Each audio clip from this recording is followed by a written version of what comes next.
오늘 우리에게 주시는 하나님의 말씀은 구약 성경 시편 25편 5절 말씀입니다. 주의 진리로 나를 지도하시고 교훈하소서. 주는 내 구원의 하나님이시니 내가 종일 주를 기다리나이다. 아멘. 자, 오늘 우리 이제 권찰의 종강이면서 6.25 우리 금식 기도인데요. 제가 3.1절 때는 큐티책 본문에 따라서 좀 말씀을 나눴고요. 오늘은 좀 큐티책 본문보다는 그래도 좀 우리가 살아가면서 우리 나라와 우리의 삶을 좀 돌아보는 가운데 어떻게 살아가는 것이 더 좀 필요할까라는 관점에서 잠깐 말씀을 나누면서 종강도 하고 또 금식 기도의 의미도 가져보고자 합니다. 한국 전쟁이 끝난 지 꽤 오랜 시간이 지났습니다. 그런데 아직도 그 흔적은 많이 남아 있는 것 같습니다. 대부분의 젊은 사람들은 전쟁에 대해서 잘 이렇게 관심도 없고 그런 마음이 있지만, 그래도 아직도 많은 사람들은 이 무렵이 되면 마음 한편에 아픔을 갖고 있는 사람들도 있습니다. 이 한국전쟁은 오래전의 일이었지만 과거만의 아픔은 아닌 것 같습니다. 끝날 것 같지만 아직도 끝나지 않은 아픔이 많은 사람들에게 있습니다. 그리고 시시각각 안보에 대한 이야기도 오고 갑니다. 저도 그렇고 오늘 오신 분들도 대부분 그렇겠지만 우리는 방공교육이라는 걸 많이 받고 자랐습니다. 그래서 조금 이렇게 초등학교 시절 그럴 때 사이렌 울리면 이렇게 교실에서 나와서 대피하는 훈련도 하고, 또 아파트에 살면서 그런 비슷한 소리가 나면 또 밑으로 내려와야 되는 그런 훈련도 많이 했던 사람들일 겁니다. 그렇죠? 예. 나는 그런 거 모릅니다 하는 표정 지으시면 곤란합니다. 제가 대부분 연령 파악을 하고 있습니다. 그래서인지 괜한 재난 문자가 우리를 깜짝 놀라게 하기도 하고, 그리고 여의도에서 불꽃놀이 하고 있는데 괜한 생각을 하면서 뭔 일 난 거 아닌지 그렇게 또 착각을 하기도 하고요. 그리고 아직도 혹시 이런 일이 생기는 거 아니냐, 해외에서 연락 오는 사람들은 대한민국 괜찮냐고 그렇게 물어보는 사람들도 아직도 꽤 있습니다. 그러다 보니 우리나라가 오래전부터 안고 오던 그 문제는 여전히 우리의 문제가 되고 있고, 그리고 앞으로 미래에 또 우리나라가 또 우리가 또 계속해서 끌어안고 가야 할 문제가 아닐까 생각을 해 봅니다. 그런데 이러한 문제를 우리가 계속해서 우리 마음속에 품고 살아가면서 우리가 이런 비슷한 일이 일어날 때마다 깜짝 놀라고 괜한 걱정을 하면서 살아가야 하는가, 그런 질문도 한번 던져봅니다. 우리가 어떠한 문제를 대할 때에 가장 경계해야 되고 가장 중요한 것은 그 문제의 방향이 아닐까 생각을 합니다. 그 문제를 놓고서 생각을 어느 방향으로 가져가야 할까, 그것이 우리에겐 더 중요한 일인 것 같습니다. 우리 개인적으로 봐도 그렇습니다. 우리 개인적으로 찾아오는 문제나 고난도 마찬가지인 것 같습니다. 그 문제를 우리가 앞에 놓고서 그 문제를 바라보는 방향, 그 생각의 방향을 어디로 두느냐가 매우 중요한 것 같습니다. 왜 우리나라에만 이런 일이 있는 것일까? 왜 우리나라만 아직도 전 세계에서 유일한 분단 국가일까? 왜 우리나라만 이런 일을 겪는 것일까? 왜 나한테만 이런 일이 일어나는 것일까? 왜 이 문제는 꼭 나에게서 일어나서 아직도 나를 괴롭히고 있는 것일까? 왜 이 문제는 오랜 시간 동안 나의 마음을 아프게 하고 나의 마음을 무겁게 만드는 것일까? 이런 질문들을 우리가 늘 던지면서 살아갑니다. 근데 중요한 것은 어떤 상처 또는 문제, 그런 아픔, 이것을 우리가 곱씹으면 곱씹을수록 이것은 우리의 입맛을 쓰게 만들지 결코 달게 만들지는 않는다는 것입니다. 마치 입안에 쑥을 넣고서 계속해서 씹으면서 이 쑥은 왜 쓴 것일까? 왜 씹을수록 계속 쓰지? 왜 달지 않을까? 그런 것과 똑같은 원리입니다. 쓴뿌리는 씹으면 씹을수록 단물이 나는 것이 아니라 우리의 온 입안을 마비시키는 그런 독성과 같은 특성을 갖고 있습니다. 그런데 이것이 우리의 영혼도 마찬가지인 것 같습니다. 우리가 문제에 집착하면서 그 문제만 계속 묵상하고 그 문제만 곱씹으면 곱씹을수록 그것은 우리에게 영적인 도움이 되는 것이 아니라 오히려 영적 독소가 되는 경우가 많다는 것입니다.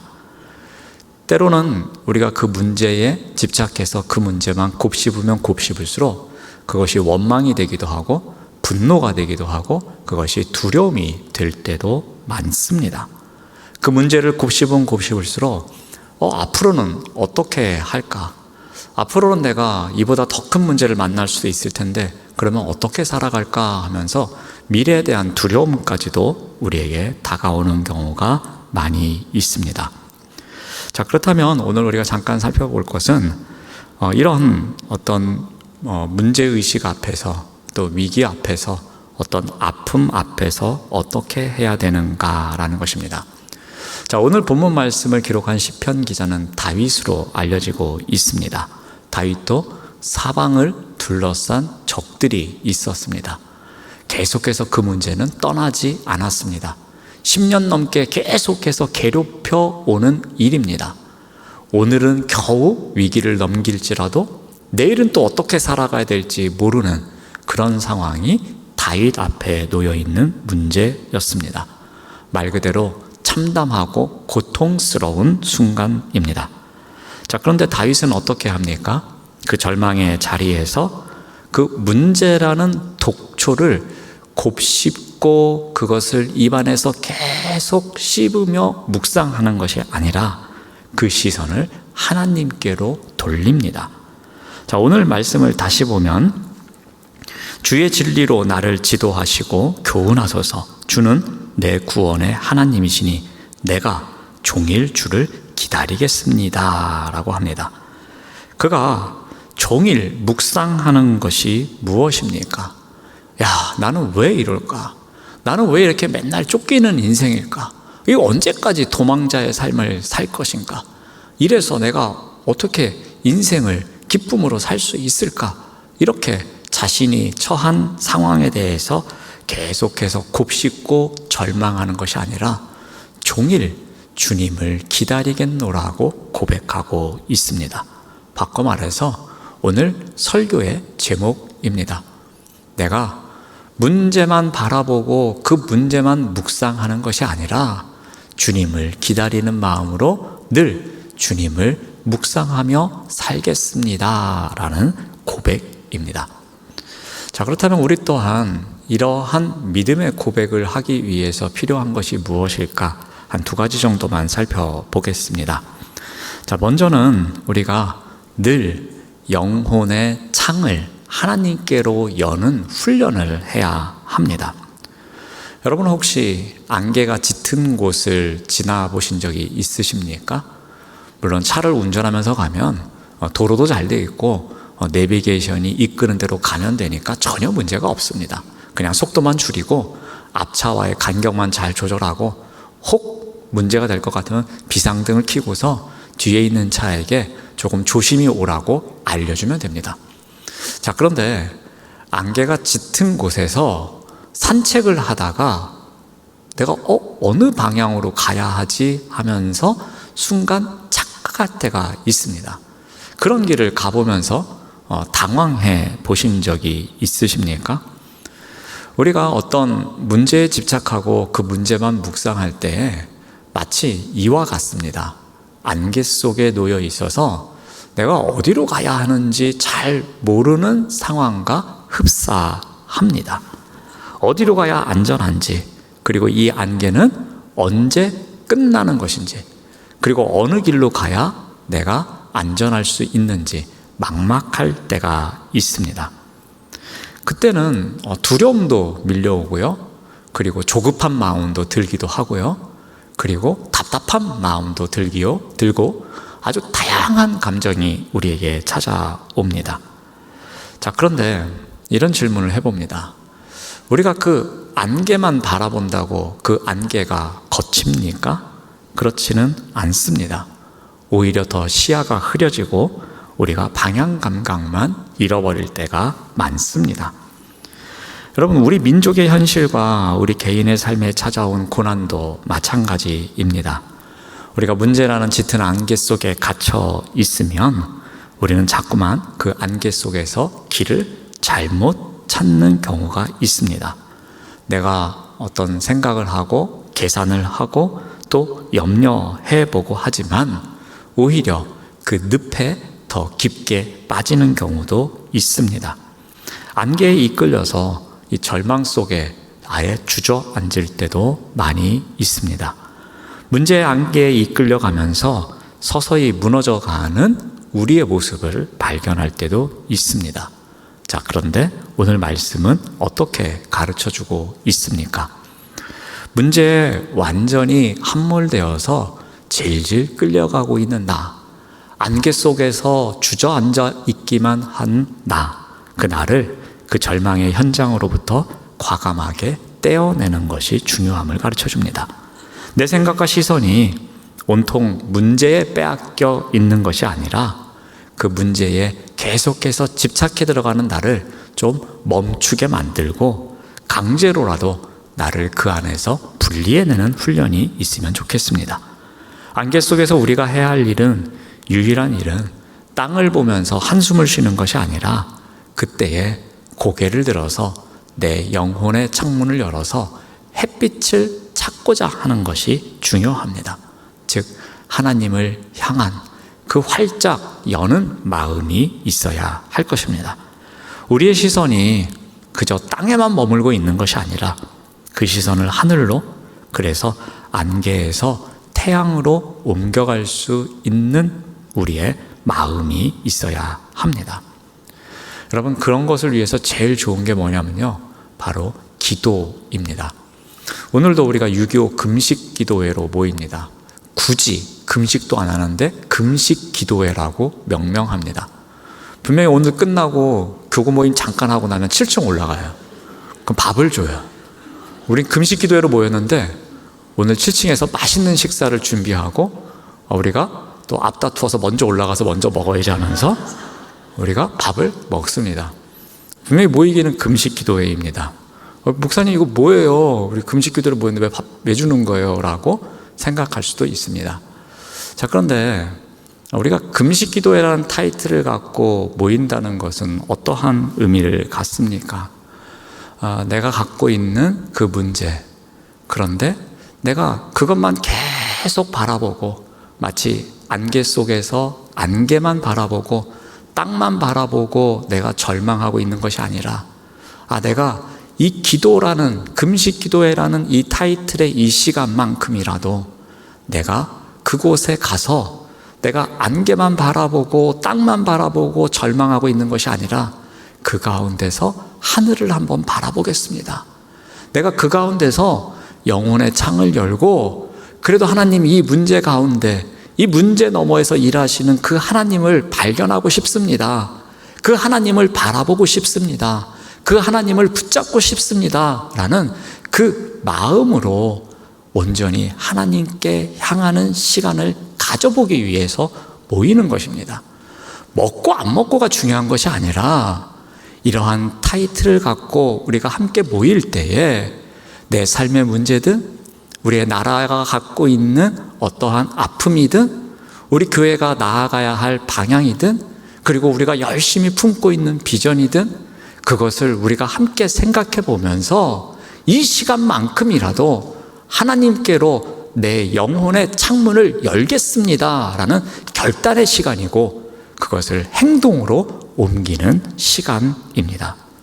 그러므로 우리가 이렇게 모여서 짧은 시간이지만 함께 찬양하고 함께 기도하고 함께 우리의 마음을 나누는 그 시간이 바로 우리의 영혼의 창문을 여는 시간임을 꼭 기억하시길 바랍니다.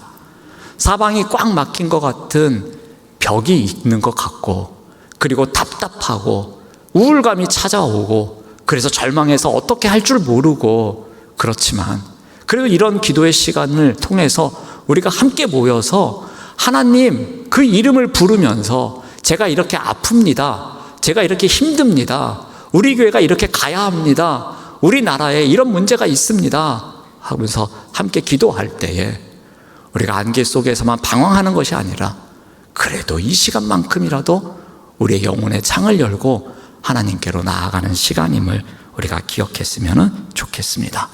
그러므로 우리의 삶 속에 늘 그러한 영혼의 창을 열고자 하는 훈련의 시간이 있어야 할 것입니다.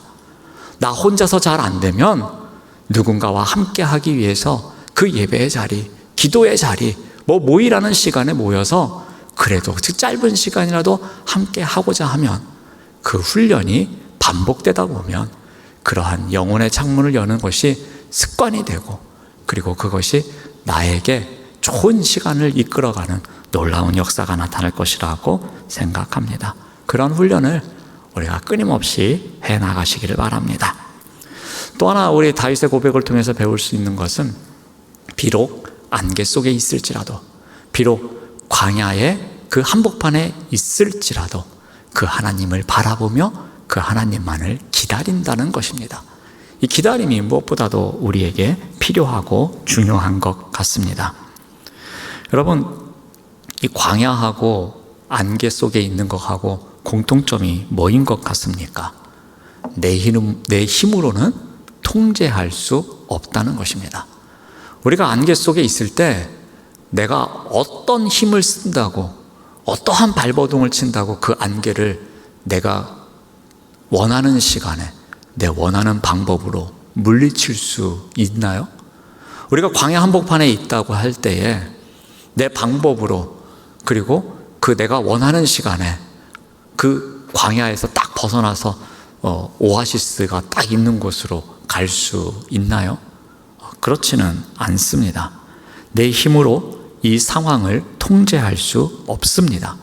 내 노력으로 안개를 걷어낼 수도 없고, 내 능력으로 광야에서 하루아침에 길을 낼 수도 없습니다. 이 자리는 철저하게 우리의 무력함을 깨닫는 자리입니다. 광야가 갖고 있는 특성, 안개 속에 있는 그 상황 속에 있을 때의 특성, 그것은 내 힘으로는, 내 능력으로는 도저히 이것을 헤쳐나갈 수 없음을 깨닫는 것, 그게 광야나 안개가 갖고 있는 특성입니다. 그런데 우리는 그 답답함을 못 이깁니다. 내가 광야에 놓여 있고 광야의 길을 가고 있을 때에 내가 왜 여기를 가야 하는지, 내가 지금 여기에 왜 놓여 있는지, 난 도저히 답답해서 나는 이거 못해, 나는 그냥 내 마음대로 할 거야 하면서 이 조급함이 앞설 때가 있습니다. 어떻게든 내 방식대로, 내 억지로 내가 이것을 해결하려고 할 때도 있습니다. 상황이 내 뜻대로 풀리지 않으면 그저 원망하고 투정하고, 그래도 내가 뭐라도 해야지 하면서 다양한 꾀와 수단을 동원하는 경우도 많습니다. 하지만 꼭 기억하시기 바랍니다. 우리가 안개 속에서 조급하게 뛰다 보면 넘어질 수밖에 없습니다. 광야에서 침착함을 잃고 제멋대로 이리 갔다 저리 갔다 하면은 갈증이 찾아오며 지칠 수밖에 없습니다. 그러면 쓰러질 수밖에 없는 것입니다.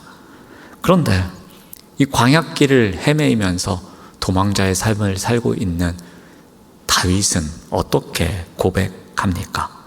사울왕을 피해서 이 광야에서 저 광야로, 또 저 광야에서 또 다른 광야로 도망치는 삶을 살고 있는, 그것도 한두 달도 아니고 1, 2년도 아니고 10년 넘게 그렇게 살고 있던 다윗은 어떻게 고백합니까? 사방이 적으로 둘러싸여 있는 한 치 앞도 보이지 않는 그러한 정국에서 그는 어떻게 합니까? 그는 그 순간을 자기 방식으로 이겨낼 찬스도 있었습니다. 사울왕이 아주 가까이에서 무방비 상태로 있어서 이 갈등을 끝낼 수도 있었습니다. 함께하는 사람들이 뭐라고 합니까?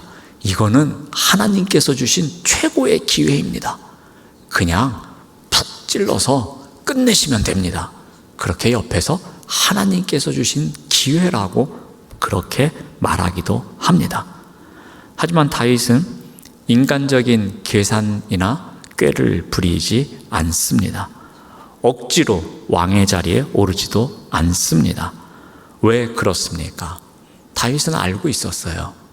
이 지독한 안개를 걷어가시는 분이 하나님이심을, 이 광야에서 길을 내시는 분이 내가 아니라 하나님이심을 알고 있었습니다. 내 손으로 억지로 길을 내어서 하나님의 때를 앞당기려 하는 것이 문제가 됨을 다윗은 오히려 알고 있었습니다. 그래서 가능한 조급함을 내려놓고, 가능한 답답함을 내려놓고, 인간적인 꾀를 부리지 않고 묵묵히 하나님의 때를 기다리고 있었던 것입니다. 그래서 종일 그 하나님을 묵상하며 그 하나님이 일하시는 것을 기다리고 또 기다리고 있었던 것입니다. 원망과 투정이 아니라 그 기다림을 온전히 기다릴 수 있는 것 결코 쉽지 않습니다. 그런데 다윗이 광야에서 지은 시편들의 대부분을 보면 다윗은 그렇게 고백합니다. 하나님을 찬양하는 고백이 많습니다. 그 영혼의 창을 열고 그 창을 통하여서 하나님을 찬양하며 기다리던 다윗의 모습을 보게 됩니다. 우리 대표적인 시편 하나 찾아보면요, 우리 시편 63편 1절인데요. 제가 자막을 안 줘서 자막이 준비는 안 됐습니다. 한번 우리 성경책을 가져오셨으면 한번 우리 같이 찾아보겠는데요. 시편 63편 1절입니다. 우리 또 센스 있게 자막을 곧바로 준비해 주셨습니다. 저기 괄호 친 부분은 읽으시면 안 되고요.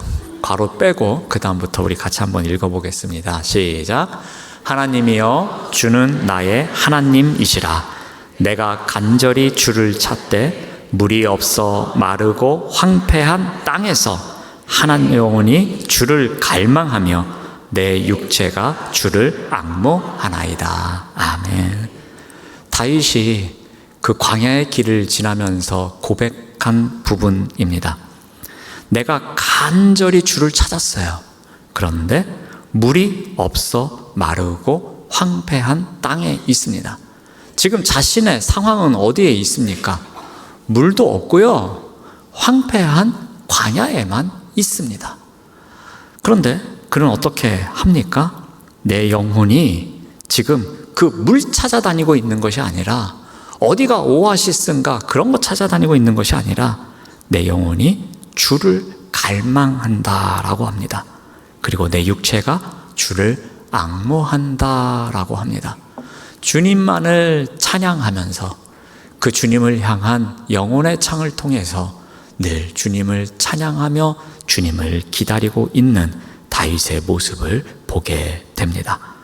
오히려 광야 한복판에서 물을 찾아 헤매는 것이 아니라 하나님을 갈망하며 예배의 자리에 나아간 그 모습을 고백하고 있습니다.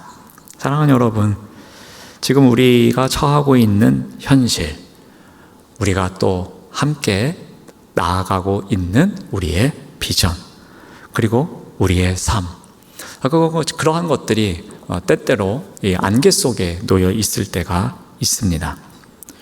어제 한국 축구를 보신 분들은 한국 축구가 안개 속에 있다고 생각할 수도 있습니다.